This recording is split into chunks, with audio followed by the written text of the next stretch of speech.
حضرات محترم، السلام علیکم ورحمۃ اللہ وبرکاتہ۔ وعلیکم السلام ورحمۃ اللہ وبرکاتہ۔ الحمدللہ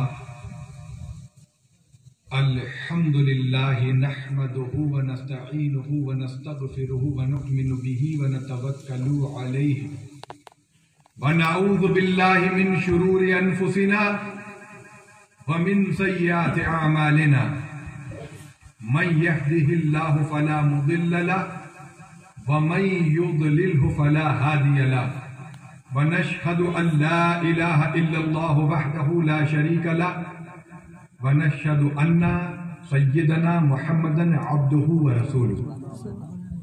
أما بعد، فأعوذ بالله من الشيطان الرجيم، بسم الله الرحمن الرحيم۔ يا أيها الذين آمنوا اتقوا الله وكونوا مع الصادقين، صدق الله العظيم، وبلغنا رسوله النبي الأمين المتين الكريم، ونحن على ذلك لمن الشاهدين والشاكرين، والحمد لله رب العالمين۔ غوث اعظم بمن بے سر و ساما مدد، قبلہ دی مدد کعبہ ایما مدد، اور قادریم یا نعرہ غوث اعظم میزنم، دمز شیخ احمد رضا خان قطب عالم میزنم۔ آئیے سب سے پہلے ہم اور آپ مل کر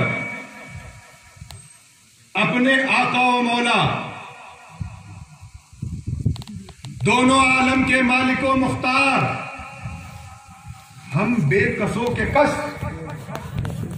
بے بسوں کے بس، لمبے لمبے ہاتھوں سے بھیگ دینے والے آقا جناب محمد الرسول اللہ صلی اللہ تعالی علیہ وسلم کی بارگاہ میں بسط ادب و احترام، ہدیہ درود و سلام، جیسا کہ میں ہر بار اپنی گفتگو سے قبل یہ بتا دیا کرتا ہوں کہ جب رسول پاک صلی اللہ تعالی علیہ وسلم کی بارگاہ میں درود پڑھا جائے، اس وقت یہ لازم و ضروری ہے کہ ادب حاضر ہو۔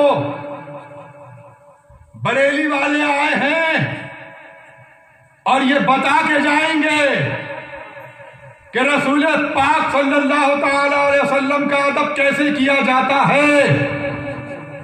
یہی ہمارا طریقہ ہے۔ ہم جب رسول پاک صلی اللہ تعالی وسلم کی بارگاہ میں جاتے ہیں تو ادب کے ساتھ جاتے ہیں، اور کسی شاعر نے کہا کہ با ادب با نصیب اور بے ادب بے نصیب۔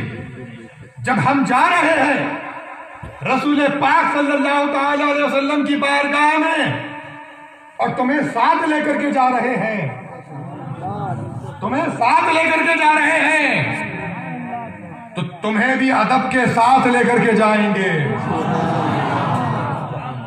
ادب سکھائیں گے، ادب بتائیں گے اور ادب ہی کروائیں گے۔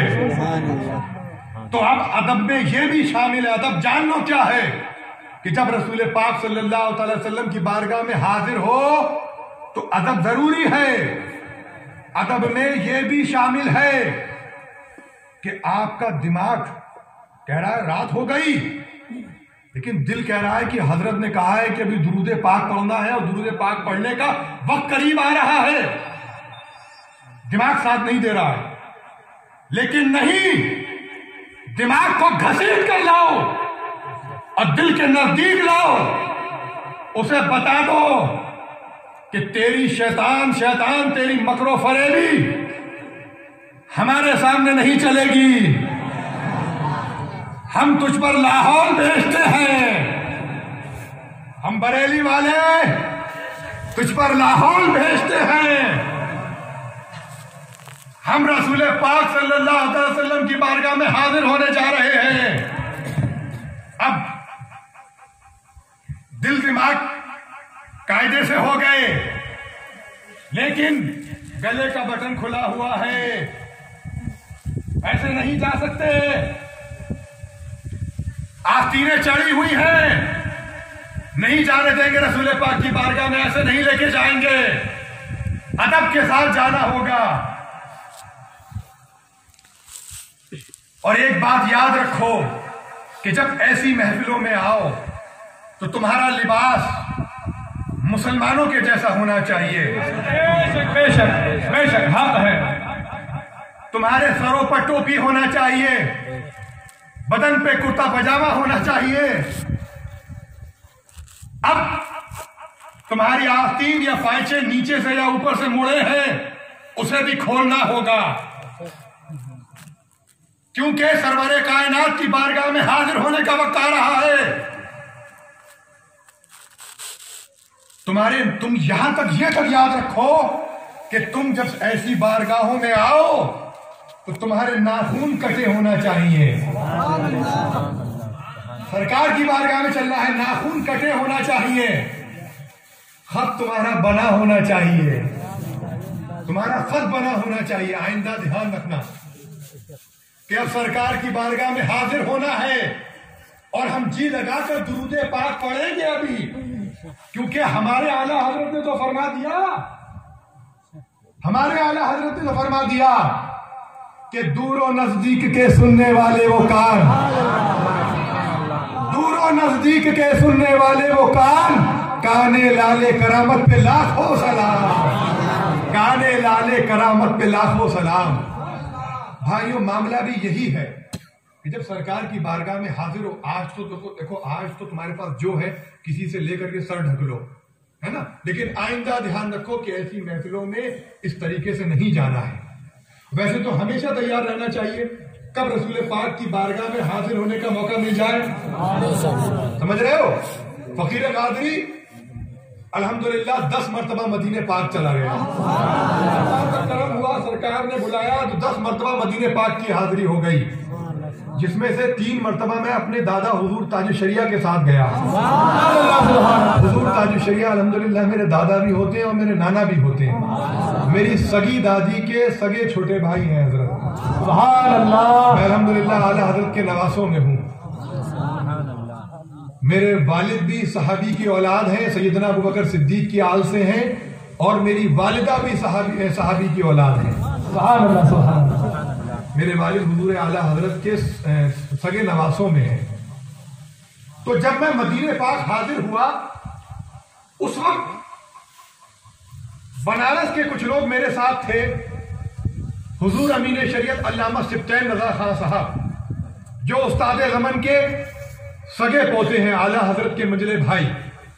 یہ امین شریعت وہ ہیں جن کو سرکار مفتی اعظم نے 1 مرتبہ نہیں 2 مرتبہ نہیں بلکہ 6 مرتبہ خلافت و اجازت سے نوازا.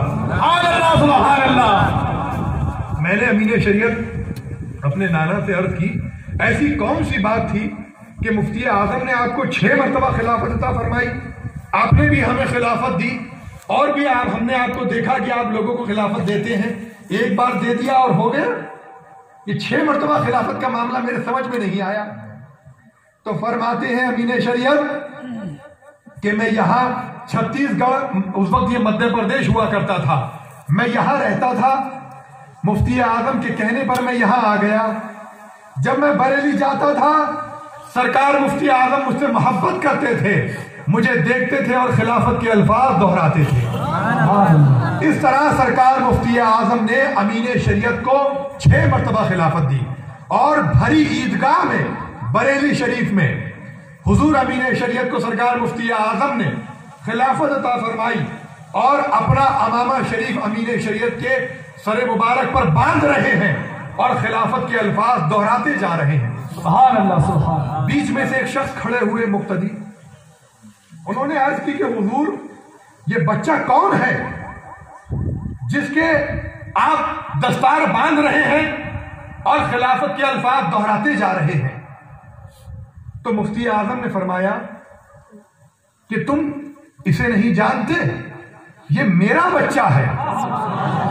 کہا کہ یہ میرا بچہ ہے، پھر کہا کہ یہ میرے بھائی علامہ حسنین رضا خان صاحب کا سبحان اللہ سبحان اللہ. یہ علامہ حسنین رضا خان صاحب وہ ہیں جو اعلیٰ حضرت کے سگے بھتیجے ہیں، اعلیٰ حضرت کے خلیفہ بھی ہیں، اعلیٰ حضرت کے داماد بھی ہیں، اعلیٰ حضرت کے شاگرد بھی ہیں.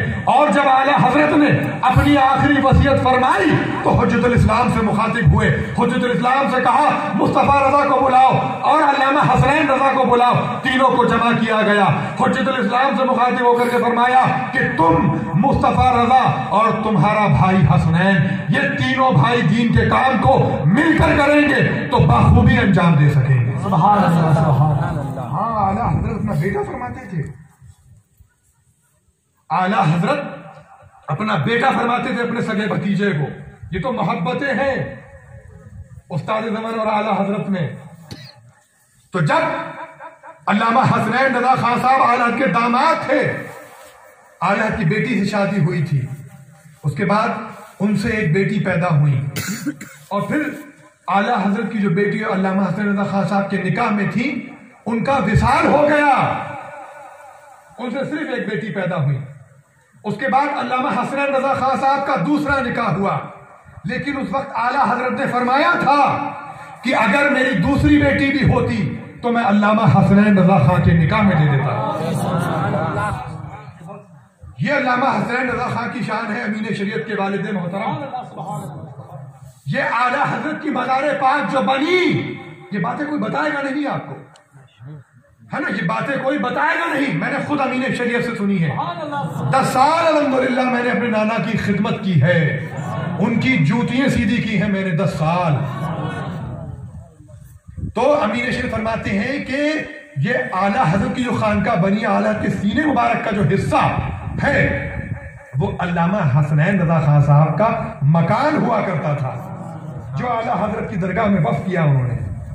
اور امین شریعت علامہ سفتین رضا خان صاحب کی پیدائش جو ہے وہ درگاہ اعلیٰ کے پیچھے کے حصے میں ہوئی ہے. تو جب اعلیٰ حضرت کے بھتیجے علامہ حسنین رضا خان صاحب کا دوسرا نکاح ہوا، پہلی اولاد ہوئی امین شریعت علامہ سفتین رضا خان. دوسرے ہوئے مظہر مفتی اعظم، جن کو مفتی اعظم نے اپنی آنکھوں کی ٹھنڈک کہا. مفتی اعظم نے اپنی آنکھوں کی ٹھنڈک کہا. مفتی اعظم فرماتے ہیں کہ میں تحسین میاں کو دیکھتا ہوں تو میری آنکھوں میں ٹھنڈک محسوس ہوتی ہے. میں ابھی علماء اکرام سے مخاطب ہوں، عوام تو سمجھے گی نہیں، میں علماء اکرام سے مخاطب ہوں.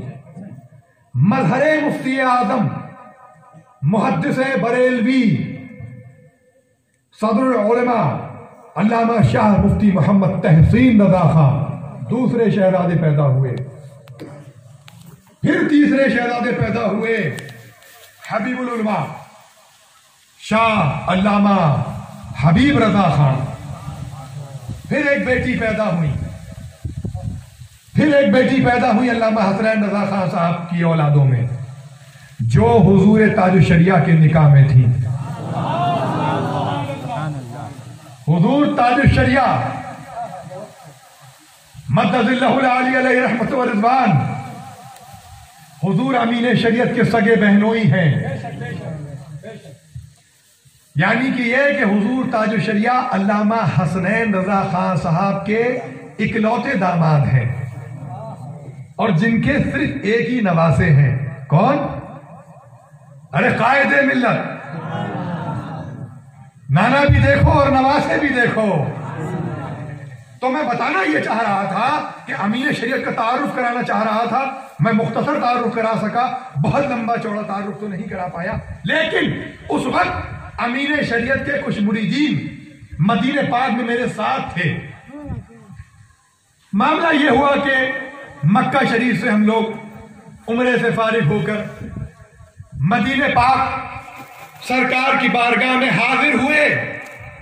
اس وقت پہلا دن تھا، نہائے دھوئے تیار ہوئے، خوشبو لگائی، نئے کپڑے پہنے، اب تیار ہو کے رسول پاک صلی اللہ تعالی علیہ وسلم کی بارگاہ کی طرف بڑھے، تو میرے ساتھ وہ لوگ بھی موجود تھے۔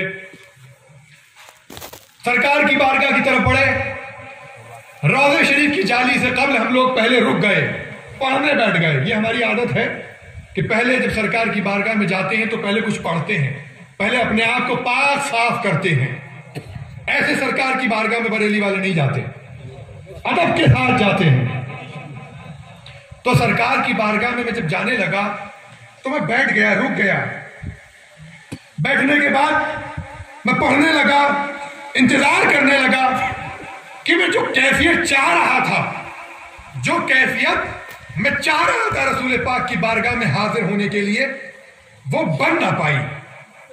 بہت دیر میں نے کوشش کری، بہت معاملات کرے، لیکن وہ کیفیت نہیں بن رہی۔ میں پریشان ہو گیا، مضطرب ہو گیا۔ بے چین ہونے کے بعد وہاں سے اٹھ کے میں واپس ہوٹل چلا گیا۔ پھر ظہر کی نماز کا وقت ہوا، میں نے سوچا کہ نماز پڑھوں گا مسجد نبی شریف میں، اس کے بعد پھر کوشش کروں گا کہ رسول پاک صلی اللہ علیہ وسلم کی بارگاہ میں حاضر ہوں۔ پھر میں نے ظہر کی نماز پڑھی، اور نماز پڑھنے کے بعد میں نے دوبارہ کوشش کی وہاں جانے کی۔ پھر بھی میں دیکھ رہا ہوں کہ وہ کیفیت اس پر نہیں بن رہی جو میں چاہ رہا ہوں۔ کیوں؟ کیونکہ معاملات یہ تھے کہ ہم گناہگار لوگ، سیاہکار، خطاکار، گناہوں کی وجہ سے ہماری وہ کیفیت نہیں بن رہی۔ پھر میں پریشان ہوا، میں واپس چلا گیا دوبارہ۔ پھر اب عصر کی نماز میں آیا، عصر کی نماز میں نے پڑھی، بہت ذمہ داری سے عصر کی نماز پڑھی۔ اس کے بعد میں رسول پاک کی بارگاہ کی طرف متوجہ ہوا۔ میں نے رسول پاک صلی اللہ علیہ وسلم کی بارگاہ میں عرض کیا، میں نے کہا یا رسول اللہ کرم فرمائیے، یا رسول اللہ کرم فرمائیے۔ سرکار کا کرم ہوا، الحمدللہ ثم الحمدللہ۔ جو کیفیت میں چاہتا تھا، تھر تھر آنسو بہنے لگے۔ رسول پاک کی بارگاہ کی طرف میں گیا نہیں، مجھے ایسا لگا کہ میرے قدم مجھے ادھر لے جا رہے ہیں۔ تو رسول پاک صلی اللہ علیہ وسلم کی بارگاہ میں جب حاضر ہو تو ادب کے ساتھ تو اب سروں کو جھکا لو، میری طرف مت دیکھو، سروں کو جھکا لو اور سرکار کی بارگاہ میں درود پاک پڑھو اللہ رب محمد صلی اللہ علیہ وسلم نحن عباد محمد صلی اللہ علیہ وسلم صلاۃ و سلام علیک یا رسول اللہ صلی اللہ تعالی علیہ وسلم۔ کسی شاعر نے کہا جہاں میں ہے عبرت کے ہر سو نمونے، جہاں میں ہے عبرت کے ہر سو نمونے، مگر تجھ کو اندھا کیا رنگ و بو نے۔ جہاں میں ہے عبرت کے ہر سو نمونے، مگر تجھ کو اندھا کیا رنگ و بو نے۔ ارے کبھی غور سے بھی یہ دیکھا ہے تو نے، کیا کبھی غور سے بھی یہ دیکھا ہے تو نے، جو آباد تھے محل وہ اب ہے سونے۔ کیوں؟ کیونکہ جگہ جی لگانے کی دنیا نہیں ہے، یہ عبرت کی جا ہے، تماشا نہیں ہے۔ یہ عبرت کی جا ہے، تماشا نہیں ہے۔ کہ تم نے سمجھا نہیں زندگی کو، تم نے سمجھا نہیں زندگی کو، اس سے قائم نہ رشتہ رہے گا۔ موت دلہن بنے گی او ساتھی، اور تو اس کا دولہا بنے گا۔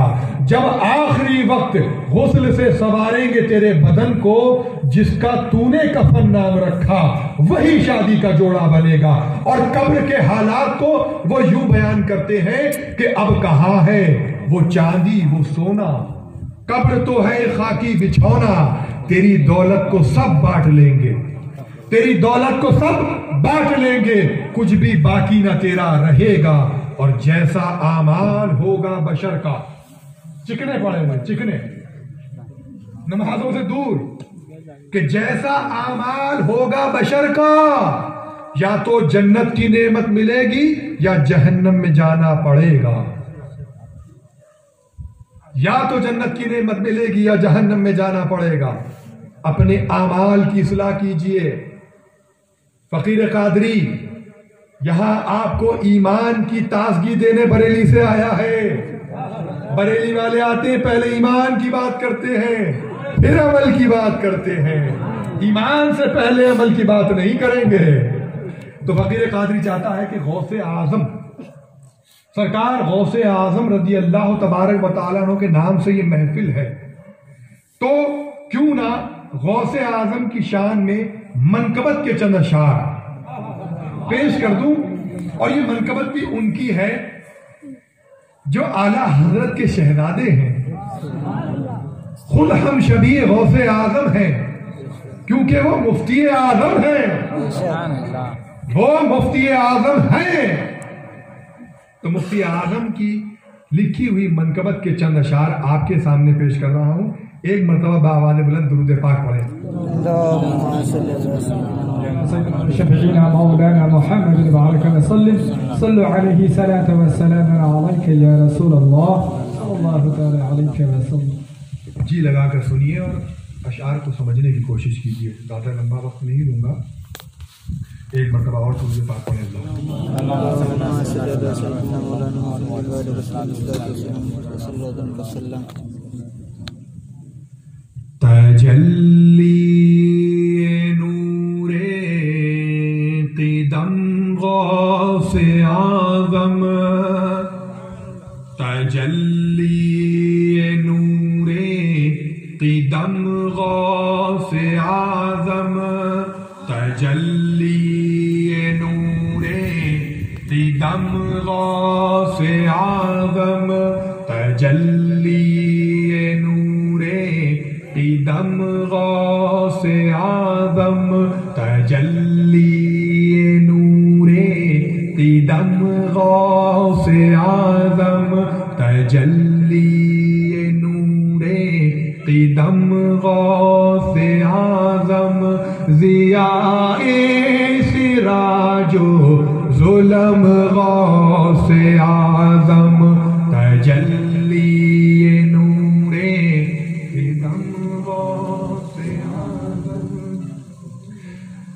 اور تیرا ہل ہے تیرا حرم غوث اعظم، تیرا ہل ہے تیرا حرم غوث اعظم، عرب تیرا تیرا عجم غوث اعظم، تجلی نور قدم غوث اعظم، ضیاء سراج و ظلم غوث اعظم.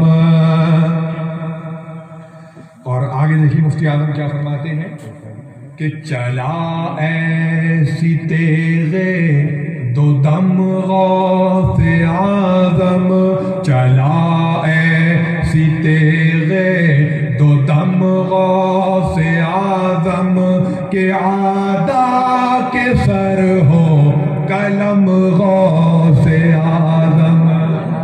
دیکھیے میں ایک بات بتا دوں میں کہ یہ آدھا یہ دشمن، یہ مفتی اعظم کا اشارہ ان لوگوں کی طرف ہے. مفتی اعظم کا اشارہ ان لوگوں کی طرف ہے جن کو رسول پاک صلی اللہ تعالی علیہ وسلم نے ایک ایک کا نام لے کر مسجد سے بھگا دیا. مفتی اعظم انہی کی طرف اشارہ فرما رہے ہیں. اب جن کو رسول پاک صلی اللہ تعالی علیہ وسلم نے بھگا دیا ہو تو یہ ہمارے کمیٹی کے متولی کون ہوتے ہیں؟ یہ کون ہے کہ اماموں کو روک رہے ہیں، رد کرنے سے روک رہے ہیں؟ جن کا رد رسول پاک نے کیا، تم کون ہوتے ہو ان کا رد روکنا؟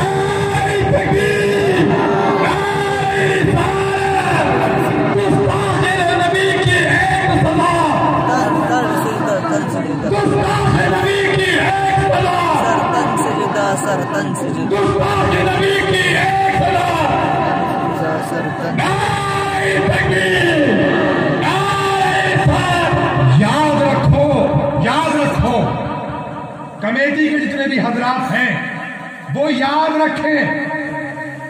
مجھے کیا کسی کا ڈر ہو سکتا ہے؟ ماشاء اللہ. بریلی والوں کو کس بات کا ڈر؟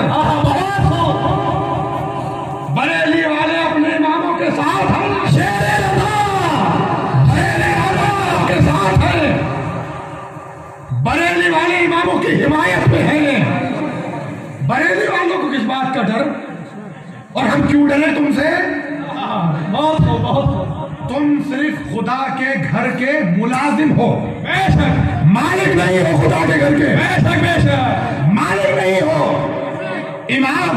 امام جب تک مصلی پر ہے وہ مصلی کا مالک ہے، اس کو مالک بنایا گیا ہے، وہ تمہیں صحیح دین بتانے کا حق ہے، حق ہے اور وہ بتائے گا تمہیں۔ امام کی ذمہ داری ہے، بہت خوب بہت خوب خبردار ہو جاؤ کہ اماموں پر حکومت نہ کرو جس کی وجہ سے معاشرے میں تکلیفیں آ رہی ہیں کہ جھولا لو اماموں پر حکومت کر رہے ہیں۔ معاملہ یہ ہے کہ امام 2 منٹ مسجد میں لیٹ ہو گئے، پتہ نہیں میں ادھر کیوں آ گیا، امام مسجد میں 2 منٹ لیٹ ہو گئے تو متولی صاحب سیدھے ہوئے جا رہے ہیں ان پر۔ اس بات کا بھی خیال نہیں کہ وہ عالم دین ہے، وہ حافظ قرآن ہے، اپنا گھر بار چھوڑ کر تمہارے یہاں آئے ہیں۔ بے شک بے شک تمہاری 5,000 روپے کی تنخواہ کے لیے آئے ہیں؟ کیا 5,000 روپے کی تنخواہ تمہاری ہوتی ہے؟ اور ان 5,000 کی تنخواہ سے یہ کیا کر لیں گے؟ اس سے زیادہ تنخواہیں نہیں ہیں اماموں کی۔ تو اماموں پر حکومت بند کرو کہ اماموں کو صحیح دین بتانے دو۔ تمہیں تو سیکھنا نہیں ہے، تم متولی بن گئے، لیکن جو لوگ صحیح دین سیکھنا چاہتے ہیں کم سے کم انہیں تو سننے دو۔ بے شک بے شک بے شک بے شک تم کیوں کسی کا گناہ مول لیتے ہو؟ تو یاد رکھو کہ سرکار نے جن کو بھگا دیا، جو اپنا بوریا بستر لے کر یہاں سے وہاں ادھر سے ادھر گھوم رہے ہیں، انہیں ہماری مسجدوں میں جگہ نہیں دی جائے گی۔ بے شک حق ہے، انہیں ہماری مسجدوں میں جگہ نہیں دی جائے گی۔ مانا کہ یہ لوہارا شہر ہے، فلاں امام ہے، کوئی سودا سے آئے ہیں، کوئی بھساول سے آئے ہیں، کوئی برہان پور سے آئے ہیں، کوئی جلگاؤں سے آئے ہیں، کوئی دھلیا سے، کوئی کہیں سے آیا ہے۔ مانا کہ یہ ان علاقوں کے شہروں کی مسجدیں ہیں، لیکن ان مسجدوں کی لکھا پڑھت آج بھی بریلی سے ہی ہوتی ہے۔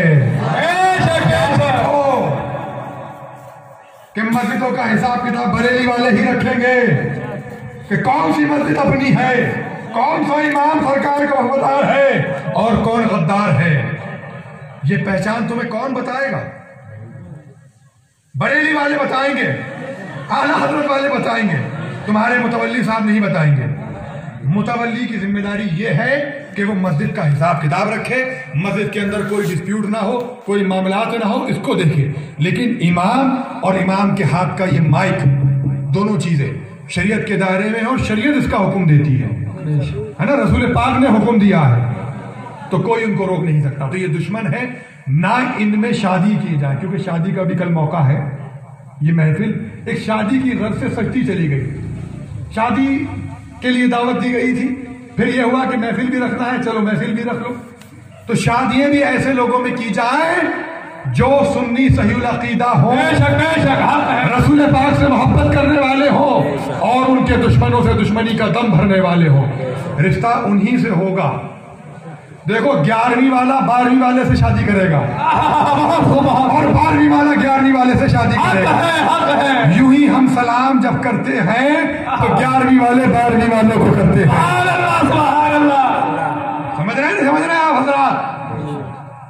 تو ان دشمنوں سے ہمارا کوئی لینا دینا نہیں ہے، ان سے دوریاں بناؤ، سمجھے؟ ان کو اپنی مسجدوں میں آنے نہ دو، ان سے دوریاں بناؤ۔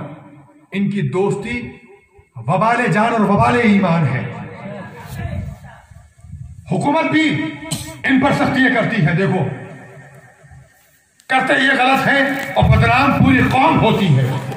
ہمارا ان غداروں سے کوئی لینا دینا نہیں، یہ اسلام کے بھی غدار ہیں اور ہمارے دیش کے بھی غدار ہیں۔ تو مفتی اعظم فرماتے ہیں، چلا ایسی تیغے دو دم غوث اعظم، چلا ایسی تیغے دو دم غوث اعظم، کہ عادا کے سر ہو قلم غوث اعظم، تجلی نور قدم غوث اعظم، ضیاء سراج ظلم غوث اعظم، تجلی نور دم غوث اعظم ضیائے سراج و ظلم غوث اعظم. اور دیکھیے کتنا پیارا شعر ہے. اور غوث اعظم کی شان کو دیکھو. سبحان اللہ. واہ واہ. وہ ایک بار کا بھی نہ ہوگا تمہارے, وہ ایک بار کا بھی نہ ہوگا تمہارے, وہ ایک بار کا بھی نہ ہوگا تمہارے. ارے کہاں ہے مخالف میں دم غوث اعظم, کہاں ہے مخالف میں دم غوث اعظم, کہاں ہے مخالف میں دم غوث اعظم. اور تیرے ہوتے ہم پر ستم ڈھائے دشمن. غوث اعظم مفتی فرما رہے ہیں غوث اعظم کے ہوتے کہ تیرے ہوتے ہم پر ستم ڈھائے دشمن, تیرے ہوتے ہم پر ستم ڈھائے دشمن. ارے ستم ہے ستم غوث اعظم, تجلی نور قدم غوث اعظم, ضیائے سراج و ظلم غوث اعظم. اور یہ دل یہ جگر ہے, یہ آنکھیں یہ سر ہے. ارے دل بھی بریلی والوں کا ہے. دل کس کا ہے؟ بریلی والوں کا. اور یاد رکھو, میں تو یہ بار بار کہتا ہوں, مفتی اعظم کے صدقے سے ہم بریلی والوں کا دل وہ دل ہے, اس دل میں اسی کو جگہ دی جائے گی جس کے دل میں رسول اللہ کی محبت ہوگی. اور یاد رکھو یہ بریلی والوں کا جگرا ہے, اور اتنا جگرا ہے بریلی والوں کے اندر, اگر تم غوث پاک کی شان میں گستاخی کرو گے تو تمہارے پھیپھڑوں میں ہاتھ ڈال کر بریلی والے تمہارے چہروں کو نکال دیں گے. گستاخ نبی کی ایک صدا, سرطان سے جدا, سرطان سے جدا. حضور حماد ملت, حضور حماد ملت. بریلی والے آئے ہیں رسول اللہ کی محبت کر کے جائیں گے. ایک ایک کے دل میں رسول اللہ کا عشق بھر دیں گے. ہم حاضر ہیں. لبیک لبیک لبیک یا رسول اللہ, لبیک لبیک یا رسول اللہ, لبیک لبیک لبیک یا رسول اللہ, لبیک لبیک لبیک یا رسول اللہ, لبیک لبیک لبیک یا رسول اللہ. ہم رسول پاک کی عظمت کے لیے, ہم رسول پاک کی عظمت کے لیے اپنی جانوں کو قربان کرنے کے لیے تیار ہیں. آ جاؤ میدان میں, آواز کو نپاٹ کو. بریلی والے تم سے, بریلی والے نپٹنا جانتے ہیں, بہت اچھے سے نپٹ لیں گے. تکلیف ان سے نہیں ہے, وہ تو خیر ہے, وہ تو گستاخ ہے. ارے وہ تو گستاخ ہے. مفتی اعظم فرماتے ہیں کہ وہابی کم ہیں اور وہابیوں کی چپیٹ میں لوگ زیادہ ہیں. وہابیوں کی چپیٹ میں لوگ زیادہ ہیں, کیونکہ اگر تم ان کا گندا مذہب جان لو گے تو ان سے جوڑنے کا سوال ہی پیدا نہیں ہوتا. بے شک ان سے جوڑنے کا سوال ہی پیدا نہیں ہوتا. اصل میں تم جانتے نہیں ہو, تبھی تمہیں وہ مسلمان دکھتے ہیں بظاہر داڑھی ٹوپی. ہر داڑھی ٹوپی والا مسلمان نہیں ہے. جس کے دل میں رسول اللہ کی سچی محبت ہے وہی مسلمان ہے. انہیں اس بدگمانی میں مت رہو کہ وہ تمہارے ہیں, وہ اپنے ہیں. وہ کسی لمحے ہمارے نہیں ہیں, وہ مردہ ہیں. وہ مردہ ہے جو تم کو مردہ کہے واللہ, تو زندہ ہے واللہ, تو زندہ ہے واللہ, میری چشم عالم سے چھپ جانے والا. بے شک ہم تو وہ ہیں جو رسول اللہ کی یاد مناتے ہیں، بیٹھتے ہیں تو یا رسول اللہ، اٹھتے ہیں تو یا رسول اللہ، ہے نا؟ ہمارے اعلیٰ حضرت نے فرما دیا بیٹھتے اٹھتے مدد کے واسطے یا رسول اللہ کہا، پھر تجھ کو کیا؟ ارے تیری دوزخ سے تو کچھ چھینا نہیں، کیا چھینا؟ تیرا ہمارا لینا دینا کیا ہے؟ بھائی گستاخ رسول اور ہم عاشق رسول کا لینا دینا کیا؟ ہمارا کوئی لینا دینا نہیں، ہے نا؟ تیری دوزخ سے تو کچھ چھینا نہیں، خلد میں پہنچا رضا، پھر تجھ کو کیا؟ ارے گلستان رضا کا پھول ہوں، مجھے بھی حماد کہتے ہیں، ارے مجھے معلوم ہے کہ میرا آغاز جنت ہے اور میرا انجام جنت ہے۔ اعلیٰ حضرت کے صدقے سے، اعلیٰ حضرت کے وسیلے سے، اعلیٰ حضرت کی عنایتوں سے ہم تو بریلی والے ہیں، اور الحمدللہ جو بریلی سے محبت کرتا ہے وہ ایمان کے معاملے میں ٹناٹن ہوتا ہے۔ ہاں ہم بالکل اس معاملے میں جھول برداشت نہیں کرتے، نہ اپنے قریب آنے دیتے ہیں ایسوں کو۔ تو تکلیف مجھے کیا ہے؟ ان سے تو ہم نپٹ ہی رہے ہیں، ان سے نپٹ لیں گے۔ تکلیف ہمیں ان لوگوں سے ہو رہی ہے جو یہ بھی صحیح وہ بھی صحیح، فلاں صحیح ڈھمکا صحیح دھماکہ صحیح، صلح کلی بنے ہوئے ہیں، صلح کلی بنے ہوئے۔ تکلیف ان سے ہے کہ حضور تاج الشریعہ فرماتے ہیں کہ زندگی یہ نہیں ہے کسی کے لیے، زندگی ہے نبی کی، نبی کے لیے۔ ارے نہ سمجھ مرتے ہیں زندگی کے لیے، جینا مرنا ہے سب کچھ نبی کے لیے۔ اور صلح کلی نبی کا نہیں سنیوں، سنی مسلم ہے سچا نبی کے لیے۔ تو یاد رکھو، سنی مسلم بن کے رہو، سرکار کے سچے نبی کے لیے بن کے رہو، ہے نا؟ تو مفتی اعظم فرماتے ہیں دیکھو، یہ دل یہ جگر ہے، یہ آنکھیں یہ سر ہے، یہ دل یہ جگر ہے، یہ آنکھیں یہ سر ہے، جہاں چاہو رکھو قدم غوث اعظم، تجلی نور قدم غوث اعظم۔